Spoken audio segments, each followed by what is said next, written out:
চিৎকার করছো কেন? আর বলো না যুবরাজ, অপরাধ মার্জনা করবে, অপরাধ মার্জনা করবে যুবরাজ। আমরা কয়েকজন সখী মিলে সেই ফুল তুলতে গিয়েছিলাম, সেই ফুল বাগান থেকে আপনার কন্যাকে চুরি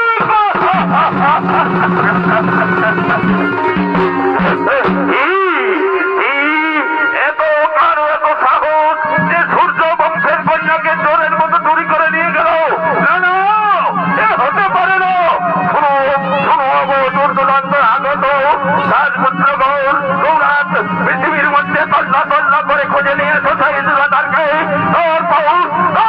আমি তাকে দেখবো, তাকে আমি নিজ হাতে শাস্তি দেবো।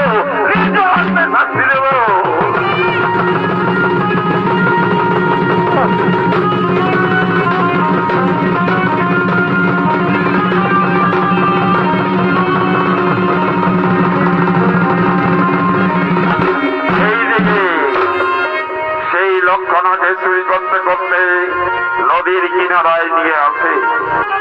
তাই রাজকুমারী বলছি, জানো আমি যাব না গো, আমি তোমার সঙ্গে যাব না। আমি তোমাকে চিনি না, কিবা নাম, কোথায় ধাম, কিবা পরিচয়? ওগো রাজকুমারী, আমার পরিচয় হলো যদু বংশের কুমার আমি, সাম্য আমার নাম, শ্রীকৃষ্ণের পুত্র আমি, দ্বারকাপের নাম। কি বললে রাজকুমার? শ্রীকৃষ্ণের পুত্র তুমি? শ্রীকৃষ্ণের পুত্র হয়ে আমাকে চোরের মতো কেন চুরি করলে? এ তোমার শোভা পায় না, রাজকুমার, তোমার শোভা পায় না।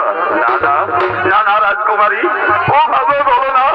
আমি যে প্রথম দেখাই মনে প্রাণে ভালোবেসে ফেলেছি, তাই আমি জীবন সঙ্গী করার জন্য তোমাকে চুরি করে এনেছি।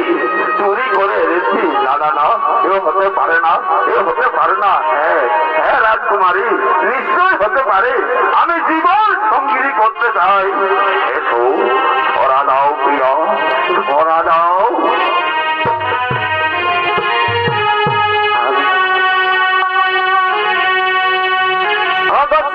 সোনা প্রিয়, ভালোবাসা দিয়া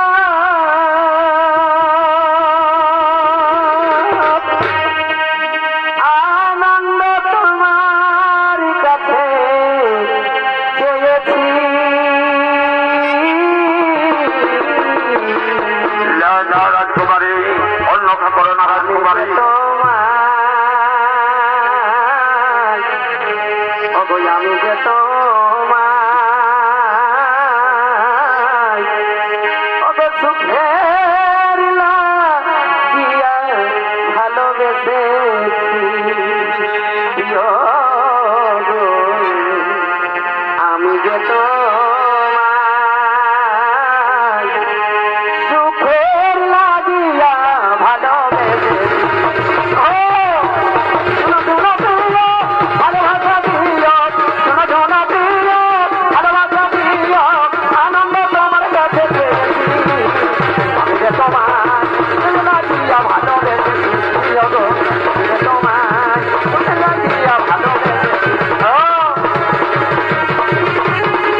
অভিযোগ